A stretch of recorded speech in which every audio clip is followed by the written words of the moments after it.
Welcome to Progenesis Academy webinar, session 36. Today's topic, a case study of challenging IVF cases. We are very pleased to have two excellent fertility specialists. We have with us Dr. Luk, Medical Director at Generation Next Fertility. We have Dr. Werlin, Medical Director at Coastal Fertility. Thank you so much for joining us. Thank you. Thank you for having us.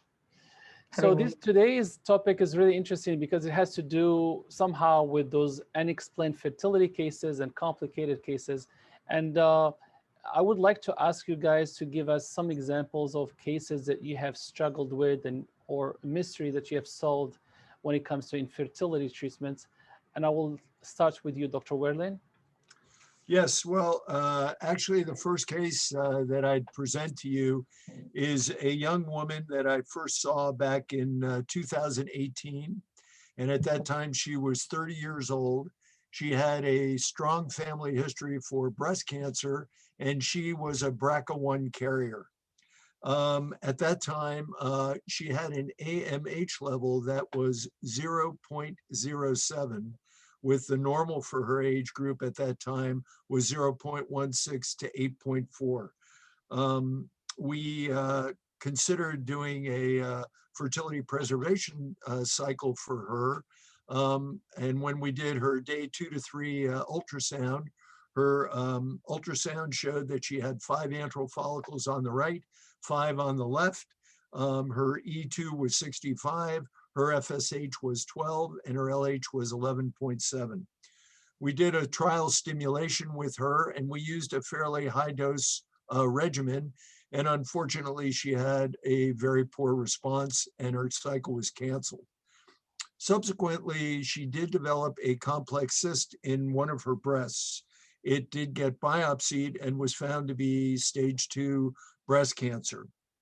She underwent 12 cycles of chemotherapy, and the chemotherapy that she used was carboplatin and Abraxane, and also she was given a high dose of Lupron during that 12 course. In March of 2019, she underwent bilateral mastectomies, and the borders were all clear. And she was considering the possibility of potentially trying a second cycle to potentially freeze her eggs. At that time when she came to see me, which was April of 2019, her estradiol was 65, her FSH was 87.9, and her LH was 41.8.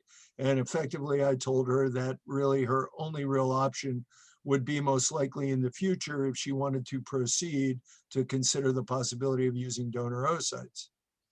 About 5 months later, in September of 2019, the patient started to cycle again spontaneously on her own. She came in to see me and I repeated her hormone levels. Her estradiol at that time was 54. Her FSH was now 8.7. Her LH was 7.6. And she had what appeared to be antral follicles on both sides. So we did a stimulation protocol for her. And actually, we ended up getting 30 metaphase 2 oocytes that we froze, which was an incredible phenomena for her. It was incredibly challenging because when we first saw this patient as a 30-year-old, her AMH was already at 0.07, and she had a trial at the procedure and just did not do well at all.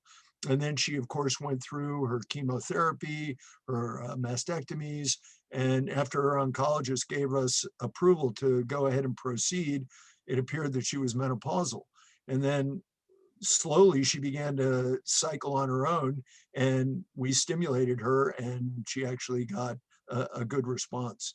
And potentially maybe that had something to do with the fact that she did get high dose Lupron when they did give her chemotherapy, although most of the data would suggest that that's probably not the case. It does not really appear to be protective, but in this case, potentially it may have. Anyway, the ultimate case was that she got 30 metaphase 2 oocytes frozen.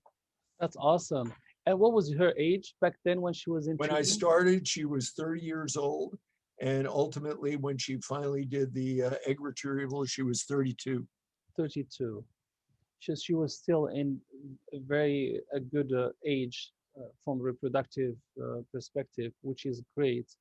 And so, what is your read to how so your read is probably the Lupron, the high dose of Lupron that she was receiving may have changed the outcome? Well, it's a good question. And honestly speaking, I don't know the answer. Um, Most of the data would suggest that even when you give these patients Lupron in an effort to try and suppress them, the reality is that the chemotherapy, when it truly is gonatotoxic, nothing really does protect them.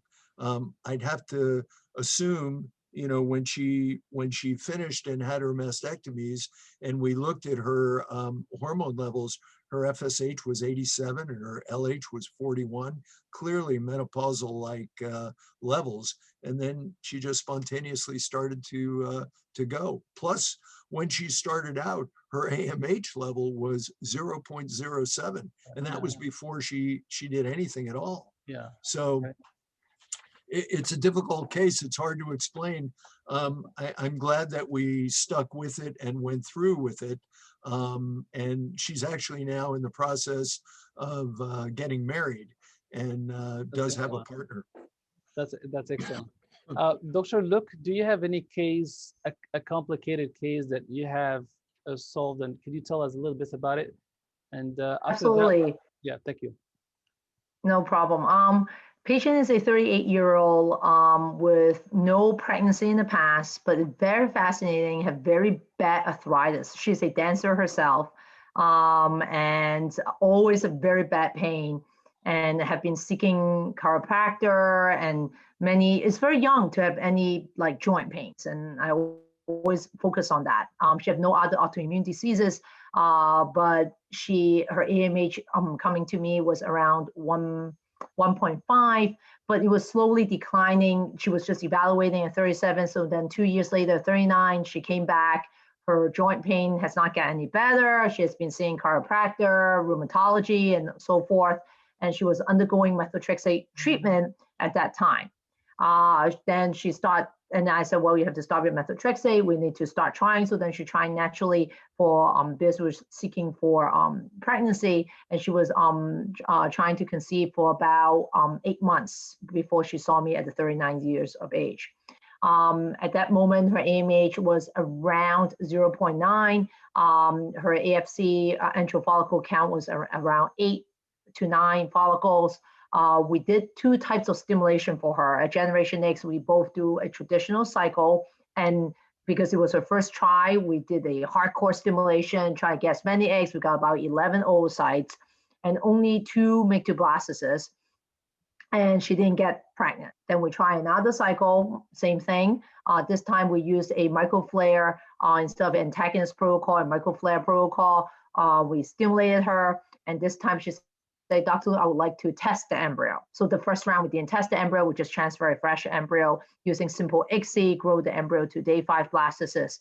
The second round, we do the same thing. We use a microflare protocol. We banked the embryos and we tested them, and it came back aneuploid. Now, after 2 failed cycles, we tried the third time, but before we try it, she had between the second and third cycle, she went home and she had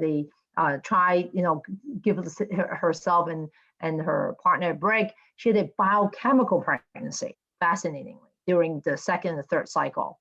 And so then the immunology and things like that was not really something that I was heart alarmed, because I was more worried about equality. She's 39, now she's going to be 40. But now that started to come into my mind. I'm like, you know what, with your rheumatoid arthritis, we need to check. And in New York City, we do have lots of doctors who talk about reproductive immunology, natural killer cells, IV intralipid. I would love to hear Dr. Werlin's and Dr. Art, about natural killer cells and what's the data of IVIG, intralipid, and all that. And And this is really difficult question at that moment because we check everything. By this point, we check cardiolipin because now she has a biochemical pregnancy, and this is her third cycle, and she wanted a fresh transfer. So I said, you know what, let's just check everything and making sure that we're good. Like I want to make sure that, you know, do we need prednisone at that point? This is before COVID. It's fascinating. And there's a reproductive immunologist usually give a very standardized treatment to my patient. They are baby aspirin, Lovenox, and prednisone 10 milligrams 2 times a day. And obviously vitamin D and all the very nice supplements that they advise to my patients. And so she did. She went to see a reproductive immunologist. We did that. And lo and behold, we did a very similar protocol like her first cycle because she got the most mature eggs. And we implanted her fresh embryo. She had a miscarriage though. So she did implant it, got pregnant, and miscarried at around 6 and 7 weeks.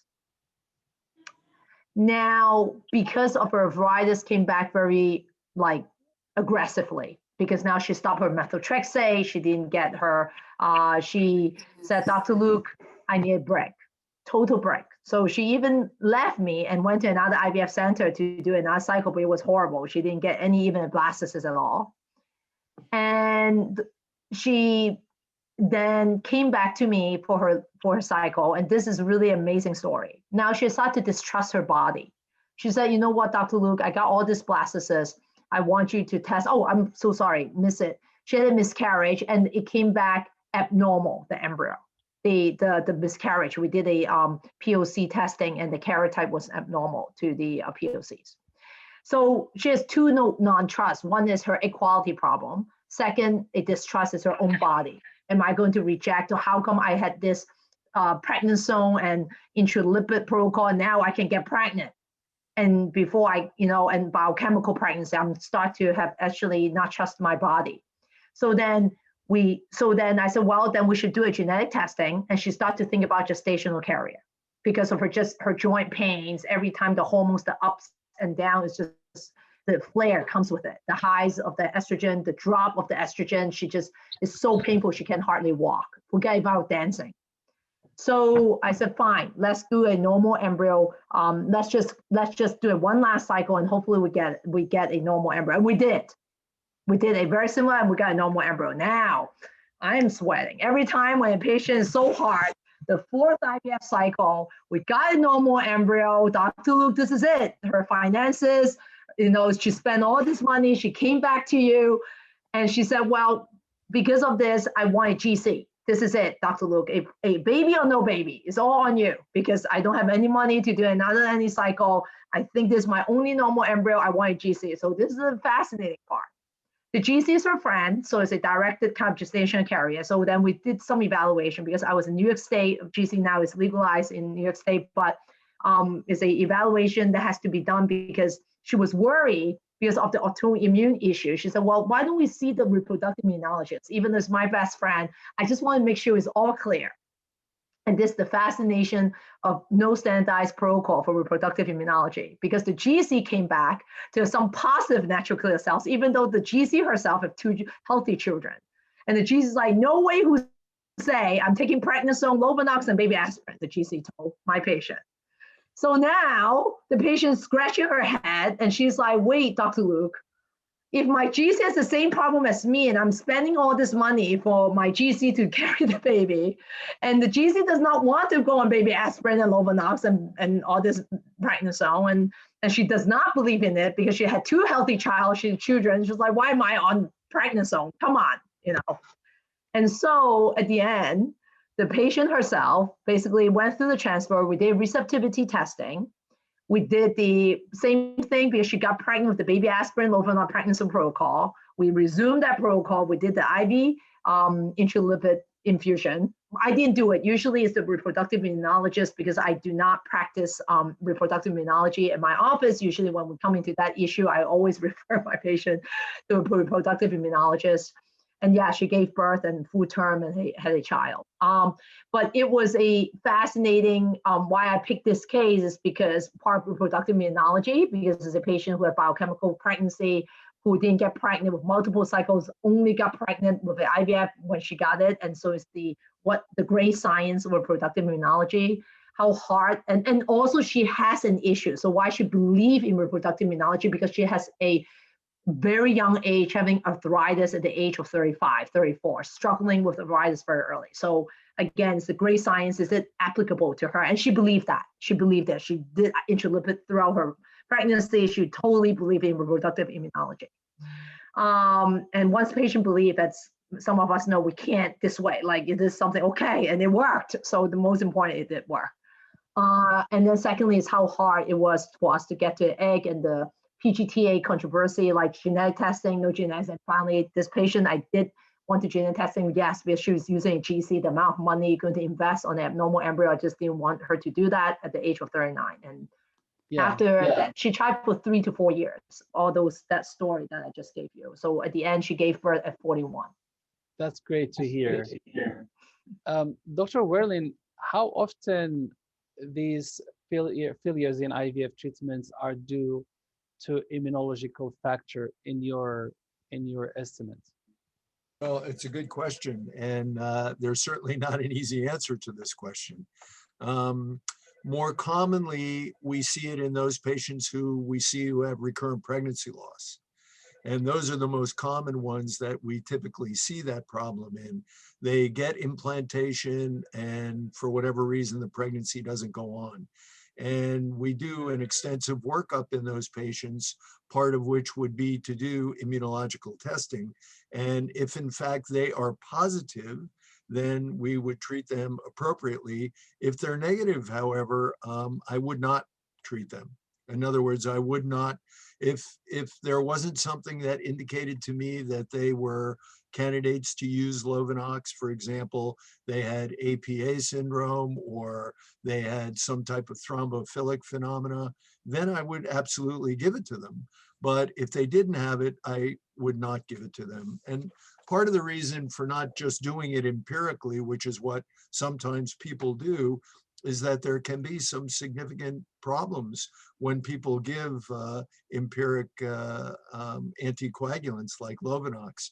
And I'm sure you probably remember there was a case about probably about 20 years ago of a woman who went to an IVF center in Northern California and was basically given the kitchen sink as part of her therapy, which included giving her, in this case, I think it was either probably heparin. And she was about 12 weeks pregnant and fell, hit her head, developed a subdural hematoma, and ultimately died from it. And there was no data to support why she was given the anticoagulation, and in fact turned out to be a very significant phenomenon. So if they have it, I'm happy to treat it. If they don't have it, I don't treat it. Very good. Thank you so much. We're going to take a question from a patient. Riley, if you can connect us to the first patient. Yes, of course. I believe she's here with us. Hi there. Hi. Hello. Hi, how are you? Hi, how are you doing? Thank Good, you for thank you. joining us. Thank you. Yeah, please proceed with your question. Yes, so I had a successful pregnancy from an IUI. It was our first IUI when I was 34 years old. And about 2 years after that, we started trying for a second child, and we didn't get anywhere. So we went to our doctor, and I got diagnosed with hypothyroidism. So after that, we probably did anywhere between 9-10 IUIs at 2 different facilities between 2016 and 2017. Never got pregnant once with those 9 or 10 IUIs. So in 2018, we decided that we should take the plunge and try IVF. There we had 4 embryos that made it to PGS testing. 1 came normal. So we had that implanted in September of 2018, and that did not take. So we thought, we'd take a break from IVF and everything. And then the following year, when I went back to my OB, this was just the OB now, not the reproductive doctor. He's like, while you're waiting, how about we just get you on Clomid, and while you guys are thinking about what your next step is, just take the lowest dose, and when you're ready, then talk to your and you guys could reevaluate. The very first cycle on Clomid, I got pregnant. So about 6 weeks later, I had extreme pain in my left side when I was at work. So I called my husband. We ran to the emergency room. I had an ectopic pregnancy. They had to do emergency surgery that night. They had not taken out the bad tube. They patched it up as best as possible. And then that was it. And then we never, tried having another one after that. So then in 2020, I told my husband, let's try maybe one more time with IVF and see what happens. So we went to our reproductive doctor. They recommended I get that left tube removed before we did that cycle. So we decided we do the retrieval, then get the surgery done, and then we'll go through and do the transfer. With that, I believe they got retrieved 12 eggs. This was last year, and I was 40. They retrieved 12 eggs. 5 of them made it to PGS testing, and 1 came normal. So in June of 2020, I got the left tube removed, and then we did an ERA test this time to kind of see how my progesterone was. It showed that I should have been implanted a day later, so that helped. So knowing that something, there was something wrong the first time. And so before we did the transfer at the end of 2020, it showed that I had polyps. So in December of 2020, I had to get my polyps removed. So that just put us into the beginning of February for a transfer. We had a transfer on February 8th, so not long ago. And then we just found out last week that also failed. So we were devastated, heartbroken. But then, I'm starting to think now, if maybe with both IVF cycles, I was PGS tested, my embryos were both good, and I'm 41, and I guess I'm not sure if there still is a chance. I don't know if the high doses of the medicines are causing more abnormal embryos than good embryos. And I also, based on the conversation today, I'm starting to think that I might have an immunological disorder, with my thyroid, because I know I do have antibodies. And now I'm wondering, are my antibodies, hurting my embryos and not even giving them a chance to implant?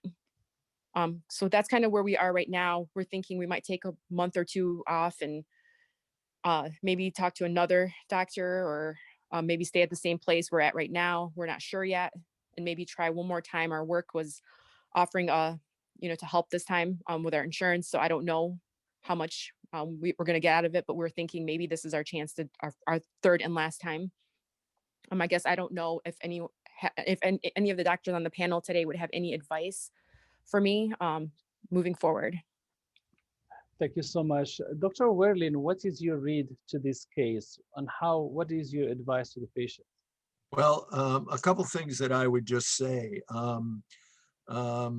Obviously, this is a very difficult case, and you've certainly been through an incredible amount of process here. And I'm sure from an emotional standpoint, as well as from a physical standpoint, it's been quite a draining process for you. Just a couple of things that I would say. When you do PGTA, or testing for aneuploidy, the reality is that when they do the test, they test one area of the trophectoderm. And although typically PGTA gives us very good results and very few false positives or false negatives, there's always a risk that the potential is that there could be either a false positive or a false negative. False positive would indicate that, the embryo is abnormal, and yet in reality, if you were to look at the inner cell mass, it would be normal. False negative would be where you biopsy it, it comes back normal, but maybe you just biopsied an area in the trophectoderm that was normal. I'm a huge proponent of doing PGTA, so I believe in it completely, and I think it's the right thing to do. But the other thing that I would tell you is that when you do that process, the one thing that you can't know, that none of us can know, is, was this an embryo that was destined to have normal kidneys or normal lungs or normal heart or normal brain? And there's no way that any of us would ever know that, and there's no special test that we can do. So yes, it's good that you did this test, and yes, it's good that the result was positive, but there are about 30% of those patients who do PGTA where they don't get pregnant. Now, the other good thing that you did was the ERA, and I'm a firm believer in doing the ERA, because effectively there is that window of implantation. And when you do the ERA, that window of implantation in your uterine cavity is basically under the control of about 250 to 280 different genes. And the medicine that you get when you do a hormone replacement cycle has the ability to both upregulate and downregulate those genes. And therefore, when they give you the result, they effectively say to you that this patient requires X number of hours of exposure to the medicine to give you that optimal window of implantation. So you did that and gave you the best likelihood for success. So I think without a doubt that you've approached this in a very good way and done a very good job at it. Now, when patients present like this, I would do a workup to evaluate to see if there were any other things that we were missing, which would involve doing an immunological workup in this case, because I think it would be, every stone being unturned. And as you do that, if there is something that can be treatable, I would treat it. If there's nothing that could be treated, I wouldn't give you anything empirically. I hope that answers at least part of your question. Yes, thank you. Thank you so much. Dr. Luk, can you give us your interpretation of this case and how? Yes, I'm sorry if I miss it for the patient, and I'm sorry if I miss your name too. Did you have a delivery at you had a child, right? Yes, I did have a child 7 years ago when I was 34, and that was our very first IUI. So we went. And was it a C-section or a vaginal delivery? A vaginal delivery. And was there any complication? It was smooth as a cookie, like nothing happened? No, our doctor was like, it was textbook pregnancy. Everything was perfect. And how long do you breastfeed, and how your period came back, and was polyp ever an issue in the past? No, polyps were never an issue in the past. I breastfed probably for 6 weeks only. And then my period came back, I want to say shortly after the 6, maybe 8 weeks. I don't remember that. And then did you try for a while, or you just start trying? Like, did you, because 6 years ago, that was 34, like, yes. Were you trying yes. at 36, 37? Did you have protected sex or any of that? Yes, we did. We did try. We thought, like, let's just try for a little bit. Cause one IUI, we were like, okay, so that wasn't really that difficult. So maybe there was just something off at that time, when we tried with our first child. So we did try for maybe a year, 2 years before we were like, maybe we should go get help again and try IUI since it worked the first time. And how old were you when you did that? When you say I would go to the hospital? Yeah, when we went back, probably 37. I was probably 37 when we started doing IUIs again. But between 34, 37, you were just having unprotected sex? Yes. And there was not one single accident? No. I see. Okay. No, this is just interesting because you're so young too. Yes. And what IUI, and I feel like that possibly, and obviously I have to review your sheets, and was there any environmental, like when things like this happen, I always think about, is the embryo's fault, which I think Dr. Werlin was alluding to, or the uterus fault, like, or the environment, basically, right? And the ectopic, that was interesting. Not that, I'm sorry, that happened to you. Interesting as in why, hey baby, why suddenly now you have ectopic? So it's fascinating. Certain things certainly happening the last 6 years. Correct. Now you're born. So I do think that there is some investigation to look at into the uterus and to see if there's some environmental changes throughout, in terms of why this is causing the implantation, not in the uterus. I do believe, but I have some good news, is that I do believe you still have the egg to baby, just listening to your story. So I don't think you should give up. I know it's hard. I know it has been long. I know you're already 40, but I know some of the audience may know, once you get like SART data, many data, once you pass that 42, 43, it gets much harder.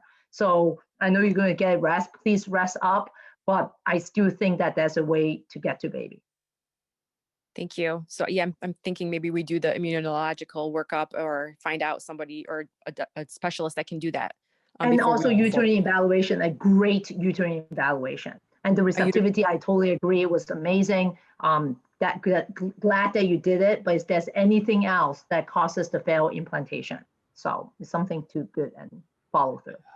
And if you need to be connected to a reproductive immunologist, we had some in our panels in the past, so you can just ask Riley and she can make that connection. Perfect. Thank you. Thank you. Okay, so let's go to the next patient. Riley, do we have the next patient with us? Yes, I believe so. Hi there. Hi. Hello, hi, how are you doing? Thank you. Good, how are you? Thank you. Thank you for joining us. Very good. Please proceed with the question. Sure. I'm actually a week away from being 40. In 2016, I started having very irregular periods. They were not coming regularly anymore. 2017, my husband and I, at the time, my fiance, we were having unprotected sex. We were not successful in, pregnancy. We did 2 IUIs, both failed. I was suggested that I lose some weight. I was obese at the time. I had weight loss surgery. I lost 60 pounds. 80 pounds. Since then, I had it in May 2018.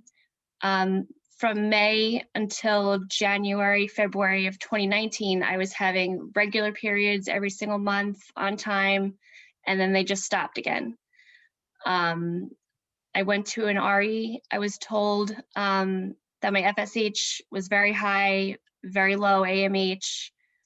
Due to my age, my best chances were to do donor eggs. We chose a donor. We wound up with 6 eggs. We've done 3 transfers, 2 eggs each time. The first, we had a very low beta. It failed. The second, we wound up with a blighted ovum at 6 weeks and had a DNC at 7 weeks. And our third chance this past summer, we got no beta at all. So we're kind of wondering, we were never really told that we should even try using my own eggs. My FSH the other day was a 71. I know my AMH is less than 0.05 or something. So we're just wondering if donor eggs is really our only chance. We were told that possibly I may have cells that were fighting off the embryo because it was foreign to my body. I was tested for endometriosis. I've had my uterus checked, tubes, everything's great. Had some endometriosis removed, but not much a couple months ago. So we're ready to try again, but we just don't know whether we should go the donor route or even try with our own eggs. Thank you so much. Thank you for asking the question. And let's hear from Dr. Werlin what he has to say. Well, you've certainly been through a great deal, and I'm sorry about the losses that you had.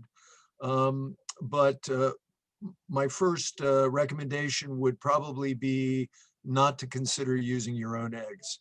It sounds like you truly are certainly from at least a biochemical standpoint, menopausal. And I would probably tell you that it's probably not a reasonable thing to try with your own eggs. Now, with respect to the donor eggs, 2 things. First of all, if you look at donor eggs across the board in most studies that you see, roughly about 35% of embryos that are made from donor eggs will be aneuploidic, will be abnormal, which is not an insignificant number. I mean, it still indicates that 65% of them would be normal, but still about 35% are abnormal. So if you were going to consider doing another case of donor eggs, I would encourage you to do the genetic testing, do the PGTA on those embryos to know whether or not they're normal. Secondly, with respect to the uterine cavity, again, as I said previously, I am a big believer in doing an ERA because I think it really helps to pinpoint the best opportunity of exposure to the medicine to give you the optimal window for implantation. And you have to remember that by the time you get to embryo transfer, there are really two critical factors that play a role. One will be your embryo and the other will be your uterine environment. So theoretically, if you could put back a chromosomally normal embryo back into an environment that can be controlled, your likelihood for success should be very good.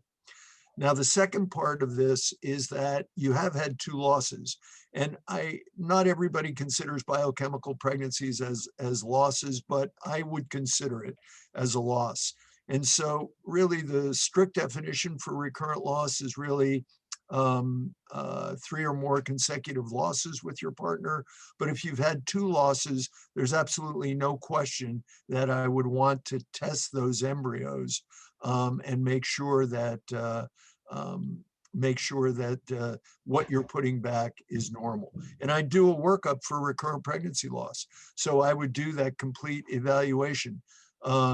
I'm sure they know that the chromosomes of your donor was normal, and you can check the chromosomes of your husband. You want to make sure that your uterine cavity is normal. You want to make sure that your thyroid function is normal, that your prolactin is normal, and then you want to do the other evaluation, reevaluate for any immunological effects like APA syndrome, or also evaluate for things like thrombophilic syndromes. And once you've done those things, then I think you can be comfortable that you're making the right step. Okay. Thank you so much, Dr. Werlin. Dr. Luk? Are you still cycling? I know your FSH is very high, but are you still having periods? No, I No. haven't had natural occurring since February of 2019. Yeah, so I will agree with Dr. Werlin. The miniature ovarian reserve is what I'm passionate about. My highest FSH of a patient is like, actually it's 92. Perimenopausal people can still get pregnant. I do lots of natural cycle and try to retrieve that. It's one of the hardest. It's not easy. But however, if we haven't had a period, it's really, really hard to get back to having eggs. And the definition of menopause is 1 year of no period. So I will focus on the donor egg. In terms, I think Dr. Werlin really covered extensively about the workup. The most important is how do you evaluate the uterus? Was any of those, both when you have a blighted ovum, did they check the tissue? Were they enough? Did they have has any genetic material any material ever been tested for its genetics? Yeah, everything came back normal. There were no issues found.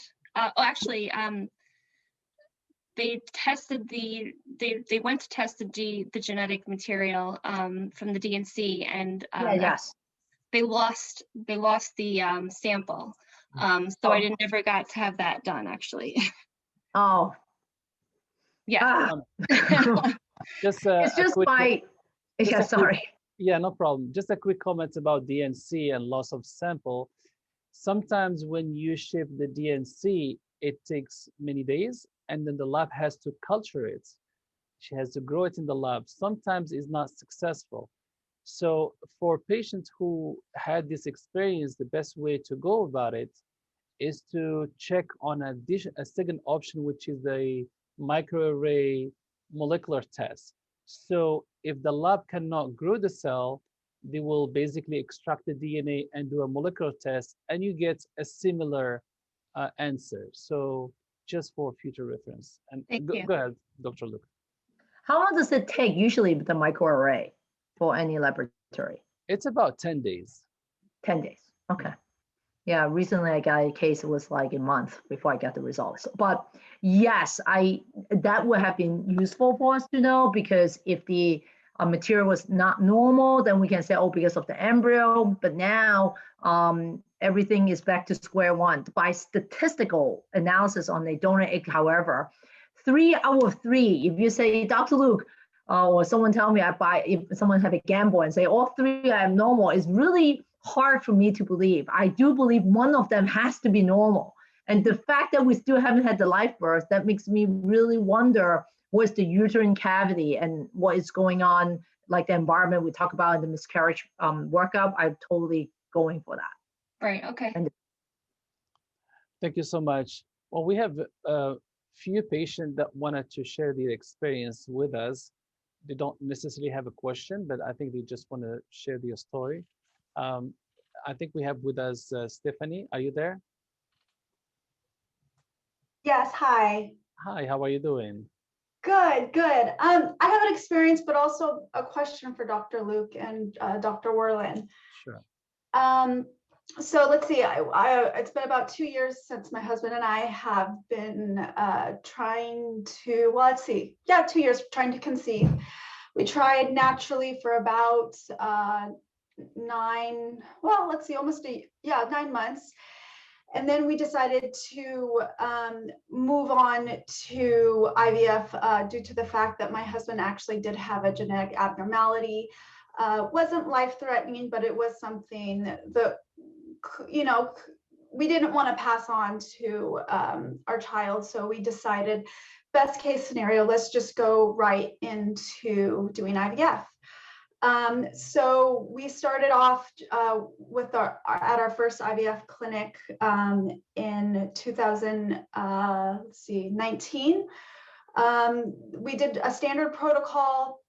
I think it was showing that we had about 16 or 17 follicles. At the end of the protocol, they were able to obtain 13 embryos. Of those 13 embryos, the majority of them were actually immature. So I think we had 8 immature embryos. Our plan obviously was to do PGTA and PGTM testing. So we were able to send off one. At the end of the day, we were only able to send off 1 embryo for 7-day embryo for PGT-A and M testing. And, you know, we were very lucky because it came back genetically healthy. So we went on to several months later to transfer that embryo. And unfortunately, it ended in a chemical pregnancy. Now, through the process in between doing my egg retrieval and my FET cycle, I did some blood work, and it came back that I had the antibodies, so hypothyroidism, which they were calling Hashimoto's. But my free T4 and T3 were still within the okay range. So it wasn't recommended at that time that I go on any medication for my thyroid, that they would just monitor it. So, you know, we went on after our failed FET. We knew we were going to do another cycle. I had a friend of mine who actually had recommended that I use her doctor who she had found much success out of. And so I said, okay, you know, after my husband and I took about 6 months off, we went to this other clinic. I also started doing acupuncture twice a week, specifically for fertility. With my second cycle, egg retrieval, we were only able to, I cycled for 19 days, which was a long time. And in the end, I ended up with 8 eggs. We had 1 that got to the point of being able to be tested. It was a day 6 embryo. It was sent out for PGTA and PGTM testing, and it was abnormal. So in the end, we ended up with nothing. One of the things I noticed throughout this year, a little over a year of going through the IVF treatment, is my periods had increasingly gotten worse in length, in heaviness, and in pain. So after that second failed IVF cycle, egg retrieval cycle, I decided to just have the laparoscopy surgery to find out if I actually had endometriosis. I had always thought I might have had it, but my doctor said, well, you know, you have to do the surgery. In the end, I decided to do it because I needed to know. It was found out that I had stage 2 endometriosis. They recessed the endometriosis, and happily I'm living, you know, in much less pain. So I was then told by the second RE that my eggs weren't good, that really if I wanted to have you know, a healthy pregnancy, that I would need to get an egg donor, which I wasn't really keen on. I'm 36 years old now. My AMH wasn't bad by any means. I mean, for my age, but I wasn't ready to go down that path. I actually was looking into trying to do something more of a natural cycle or a low medicated cycle, something that I know Dr. Luk definitely focuses a lot on in her practice. Ultimately, I live in California. I decided to find a doctor locally, especially during the pandemic, that was willing to do a more of a natural, low medicated cycle due to the fact that my second RE would not do that. He refused. He didn't think that IVF worked without having your standard protocols of medication. So my husband and I said, okay, you know, the third try, we'll just try it out and see what happens. We got 8 eggs again. 4 of them made it. I'm sorry, 3 of them made it. Unfortunately, only 1 was able to be tested because due to the fact of the amount of cells that were available to retrieve from the embryo, and that was sent off for PGTA and PGTM testing that came back out normal. But we do have 2 medium grade embryos that were not able to be tested, that the doctor still believed that they were okay to transfer. So we kept those. And one of the big differences as well is I just went through my second FET just about 5 days ago, but this third RE said, I'd like you to meet with immunologist to see about potentially going on medication for your thyroid. I had my thyroid tested, and even though it shows I had the antibodies, you know, my T3/4, my T3 were okay. They said it wouldn't hurt me, if anything. And I was always kind of weary that kind of once you go on thyroid medication, you kind of have to stay on. But I did it. But you know, now we're to a point where we're in the middle of our cycle. You know, we don't know the outcome, but do we continue going on trying for more eggs, or is it kind of a lost cause?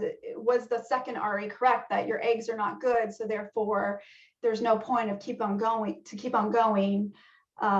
knowing that you're not really going to get great embryos? Thank you so much. And you are only 36 right now? Correct. Thank you so much. Dr. Luk? Thank you for sharing your story. I think I'm so sorry I've gone through so much. And also, I'm glad you got the surgery for endometriosis. I'm passionate also about endometriosis and how women are suffering through cycles, and sometimes they don't know they have endometriosis all along. Yeah. For the last 20 instances, we have our periods, and it's horrible. And so endometriosis is something is important, and I don't make everyone go to surgery because everyone come in with sometimes cramping during period and have fertility. It's like very common. Like if you have fertility patient, most of them are have that issue. So the issue here right now that I am seeing is talking about equality. at 36 to tell you to go to strict donor is really hard for me. Like I still believe there's a chance, even though yes, you're up your limit with your third cycle. I think there are two barriers. There is possibility equality issue, and I would love to look at your fertility maturity eggs sheet, because you told me you got 8 eggs, right? But only 3, and then somehow only 1 every time. It's like 8, and then went down to 1. Yeah. So the blastocyst rate at our center right now is about, and it does change depending on age, but it is about 50 to 60% of the time. And it's the reason because of mild stimulation. Not that we're looking at, I mean, we have lots of giants around us, not that we are that great, but we don't stimulate 16 eggs to get 2 blasts. Majority of the time will be like 8 eggs and 4 blasts. So that is where the percentage come in. Majority of the conventional cycle, it is true, is about 25 to 30% blastocyst rate. And so that is interesting that in terms of why it's such a huge drop off. And second problem you have is the genetic testing of the embryo, where it's not only you're testing for 46 chromosome, you're testing additional to 46 chromosome, you're testing the genetic disease that your partner have, correct? So you're doing PGTM and PGTA you were doing. Correct. So that would drop significantly. And so I'm very fascinated. So your most recent transfer, you did none. You didn't do PGTA nor PGTA for some of them. No, this was the most successful transfer or retrieval as far as how many eggs or embryos I ended up with. This was the most successful I had with the least amount of medication. Without doing any acupuncture, it was kind of you know what, let's just give it one more shot. I don't think I have any need to do it anymore. And I came out with 3 embryos. We were able to test one of the embryos because it had enough cells, but it was genetically abnormal. We had 2 other embryos, but they didn't feel comfortable taking cells from it because they So we have these 2, what my clinic calls them 4cc embryos, that they still feel like you could transfer them and they could turn into a healthy baby. So they kept them, but they're not genetically tested. So we really don't know what we're working with genetically. So I'm going to just comment a little bit, and would love Dr. Werlin to come in and join me. Basically, mild stimulation, I heard you had a 19-day stimulation with one of the IVF cycle. So I guess our big theory, and especially for me, certain medication, the more you give, more is not, less sometimes is more, basically. Less can get more. I do, as a high believer, that different mild stimulation, takes time. It was very easy for me to learn conventional IVF because everywhere is very standard, 300, 150, microflare, antagonist is not as hard. Mild stimulation need lots of reading on your own body, and also outside extrinsic, which is what I'm giving you, the FSH, and also your own stimulation. So I usually give clomid and letrozole to stimulate your own FSH. However, there's no data, randomized control trial, that's proven mild stimulation is better than conventional IVF. We are publishing, hopefully it is coming out, it takes time. We're so busy with my schedule, but hopefully we're trying to produce our randomized control trial with mild IVF and conventional IVF for patients with diminished ovarian reserve. Some data already came in the big review study in Europe, as well as in, I think, Dr. Silberstein from Minnesota. They already have published some big database where there's no difference in terms of success rate. However, cost analysis-wise, mild stimulation obviously is much less because you use less medication. So that is right now one of the things I can tell you for a fact. Like for certain patients, mild and conventional may not be one higher than the other, but one definitely have less cost than the other. And Absolutely. This is very important for certain patients because some of our patients cannot try more IVF because they are running out of money or financial resources. So less cost actually can give you more chances now because you can do more IVF cycles. So exactly. Some people say, well, it doesn't have any analysis. Well, I said, well, actually, it may help. So I do believe a certain patient with certain AMH, certain entry follicle count, certain history of failure with conventional IVF, we do promote mild IVF. Okay. Thank you so much. We have one more patient that I would like Dr. Werlin to answer, but if you wanted to comment on the last question as well, feel free to do so. But let us take the patient. Yeah, go ahead. But just let me say one thing. It certainly sounds like you've been through a great deal, which I'm sure both physically and emotionally has taken a toll on you. And it's certainly understandable that you're someone who wants to use your own eggs. And the only thing that I would probably say is that you can alter sometimes the protocol that you use. And one of the things that I use in patients who seem to have maybe a dismaturation of their follicles, meaning that they don't all stimulate similarly, so that when you do your egg retrieval, you get some that are mature, some that are intermediates, and some that are GVs. And therefore, you don't, even though you may get a larger number, you may not get as many that you can actually inject and get embryos. So one of the things that I would just recommend is that one of the protocols that we use is human growth hormone. And human growth hormone basically works by enhancing the activity of FSH on the granulosal cells, which are the cells that surround your egg. So potentially give a better maturation of those eggs, so that the eggs that you get at least will be more likely to be mature and potentially have a better likelihood for getting ICSI and then ultimately going on. And then the only other thing I would say is that I'm someone who believes in acupuncture and thinks that it's a very good thing. I mean, they truly believe that they can alter blood flow. And if theoretically you could alter blood flow to the vital organ like your ovary, you can improve the delivery of oxygen, nutrition, delivery of the hormone to the developing follicle, and get potentially a better quality egg.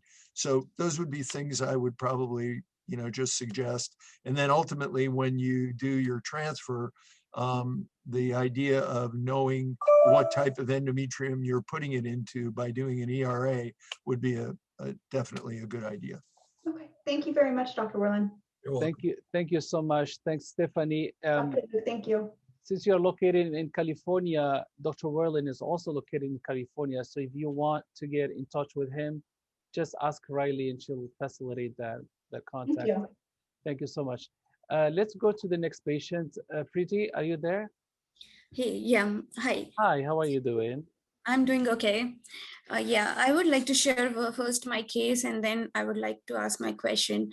So me and my husband started out this journey in last year, and in the extraction cycle, we got like 16 eggs got frozen, and 8 we got PGT tested. Out of that, 7 were good and only 1 was abnormal. So we got our first transfer, so it was not successful. All other my tests were always normal. So after first attempt, so it was like we didn't get any output for that. So then the doctor recommended to go for the ERA biopsy. So we did that, and that also came fine. After that we took another attempt for the frozen, and those frozen embryos are PGT tested also. So we tried again, and after the ERA biopsy, because it was okay, means that there was nothing abnormal in that. So we attempted that, but in that case also, after that attempt also, it was not success. So then a doctor did some more tests, and they put me on Lupron for 2 months. And then they gave me heparin also before the 3rd transfer, and Neupogen also. I took Neupogen on the day of transfer, and after that a week after. So and in the last 3rd attempt also we did like 2 transfer, but that result also was not positive. So, and we are going for our 4th transfer soon, and I'm on like I have to take the Neupogen. This time they are giving me intralupid also. So, and I have to take Neupogen also on the transfer day, and I need to start heparin also, like after 3 to 4 days of transfer. So me and my husband, all results are like normal, but the things are, our embryos are normal, PGD tested, but we are not getting the success. This will be our 4th attempt. So Yeah. I don't know, like, what's the issue? Thank you so much, Preeti. And My age is like 36. I'm going to be soon. thank you so much. And let's hear from Dr. Werlin what he thinks about it. Well, you've certainly been through a great deal, and I'm sure this has been very difficult for you, doing all the things correctly that you've done, and unfortunately not having success. I think when you look back at everything you've done with 7 normal embryos, a normal ERA, certainly we would have expected that somewhere between 60 to 70% likelihood for success. Typically, just for me, if a patient has normal embryos and a normal and an ERA that we've adjusted for, and they don't get pregnant with their initial embryo transfer of 1, on a subsequent cycle, if they have adequate numbers of embryos, we would typically transfer 2. And if they don't get pregnant on that protocol, certainly it sounds as though you've done all the immunological workup as well. You're getting Neupogen, which is the granulocyte colonizing substance, and you're also getting an anticoagulant. I'm not sure that really, other than getting a more accurate view of what your uterine cavity looks like, for example, by hysteroscopy, to rule out that there's any type of subclinical endometritis or inflammatory process that's going on. That would be a reasonable thing to do as well. Yeah, before, last month only, I got that tested also. And in that also, everything came good. Only they found some cysts, so they have removed those. So we are hoping that maybe this is going to solve our problem. But yeah, otherwise they did the other 2 tests also, and it was also normal. That's the thing, all my tests are normal, but still we are not getting the success. And in our 2nd and 3rd attempt, we did like 2 embryo transfer. Dr. Luk, do you have any suggestions? Preeti, how many embryos do you have left? We have like tests. 13, we got like 13 left. Yeah, 13 left. 13 normal embryo left. I thought there were only 7 normal. Actually, we got like 16 embryos got frozen, out of which 8 got tested, PGT tested. In that, 7 were like normal, and remaining 8 we haven't tested yet. Oh, great. That's okay. Great. I was going to suggest something, but I don't know if Dr. Werlin, you're 36, correct? Yeah. It is so when I have patients with normal embryo coming and transfer, even myself or from other doctors that come to me, I would start to say, no more test. Stop testing. Just transfer the normal, just transfer embryo. And you can ask me, Dr. Luk, what are you implying? Are you thinking a biopsy can hurt the embryo or whatever? I don't know, because right now you're in a very rare situation. Based on the success, let's say 70%, now you belong to 30%. Not many patients in this same boat, and I don't think even 70%. 70% is every attempt normal embryo. You have transferred 7. So now, and not get pregnant is very rare. So I think it's even less than 10% of the population of patients with 7 normal embryos not getting pregnant. So then why is this happening? And if you have to say, Dr. Luk, I've done all the tests of my uterus that I can ask available to do, I will look into just transfer 2 untested embryo. I mean, again, please talk to your doctor, because I don't know the grading. I don't know any more detailed history, and try that instead of keep on going for the test. That's my feel. It's just that if the tested embryo doesn't work, I would not. I don't think. Are you thinking about thawing the 8 embryos and test them and then trying for biopsy. I mean, everything has its own risk. And not that I love PGA testing. Same with Dr. Werlin. I know at the beginning we talked, but there are things that I think certain embryos are not meant for testing. That some embryos just not meant. I've seen it, and not 100%. Not everyone need testing. But at the same time, yes, we're worried about miscarriage risk. We're worried about not getting pregnant. But you already kind of went through 7 normal embryos and biopsy embryo. So my vision is, why not do something different in terms of, I mean, I don't want you subject to another test. We have patients that come to me where we just do a fresh transfer, and it's fascinating. They get pregnant. And we're like, what happened, Dr. Luk, for my last 3 IVF of another place? And so, well, we just have to do something different. Because if we're doing the same thing again and again and still don't get pregnant, why are we doing the same thing again? The 4th time, the 5th time. Yeah, this time we suggested our doctor to do the untested one, but he said like, okay, we'll do one tested and one with without PGT tested, because of the grading. I don't know, maybe, but he said, okay, let's do that. So we are going to try that this time. We have fingers crossed. Yeah, but the thing is, like, we're hoping that it's going to be success. But otherwise, like, I'm taking proper rest also after embryo transfer. Is nothing like I'm taking care of all the precautions, but I don't know that what is the reason. And not to many of my patients come here to me for second opinion. I'm not asking you to come to me like any doctors, like you want a second pair of eyes. Also, like if there's anything else we can add. I know we are looking, but we don't have your medical records. We don't have your medical chart.